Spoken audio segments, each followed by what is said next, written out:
আসসালামু আলাইকুম ওয়া রাহমাতুল্লাহি ওয়া বারাকাতুহু। আজকে জুমার দিন, জুমার নামাজ হবে, জুমার তৈয়ারি করেন। দিনের মধ্যে সর্বশ্রেষ্ঠ দিন জুমার দিন। এই দিনের ফজিলত, এই দিনের মর্যাদা অতটাই বেশি যতটা মর্যাদা ঈদের দিন।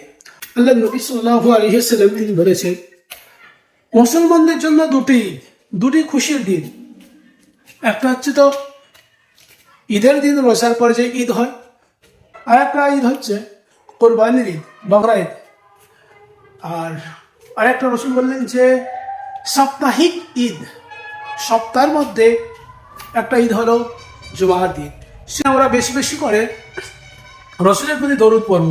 যদি দরুদ পড়ি তাহলে আজকের দিনে ফারিস্তারা নিযুক্ত হয়ে আছে এবং সরাসরি রসুল সাল্লাল্লাহু আলাইহি সাল্লামের কাছে পৌঁছে যাবে সেই দরুদ আমার আপনার সকলের।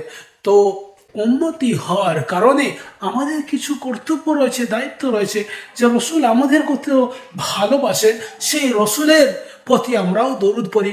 কারণ সেই নবী, আমাদের নবী হযরত মুহাম্মদ সাল্লাল্লাহু আলাইহি ওয়াসাল্লাম সর্বশ্রেষ্ঠ নবী। আর সর্বপ্রথম আমাদের নবী জান্নাতে যাবে, তারপর উম্মতের মধ্যে, সমস্ত নবীর উম্মতের মধ্যে সর্বপ্রথম উম্মতে মুহাম্মাদি, অর্থাৎ আমরাও সমস্ত উম্মতের মধ্যে প্রথমে জান্নাতে যাব। তো এই নবীর জন্য আমরা এত মর্যাদাবান হয়েছি, তাই আমাদের কিছু কর্তব্য দায়িত্ব হলো যে আমরা যেন এই নবীর প্রতি আজকের দিনে বেশি বেশি দরুদ পাঠ করি। সকলে বলি সাল্লাল্লাহু আলাইহি ওয়াসাল্লাম।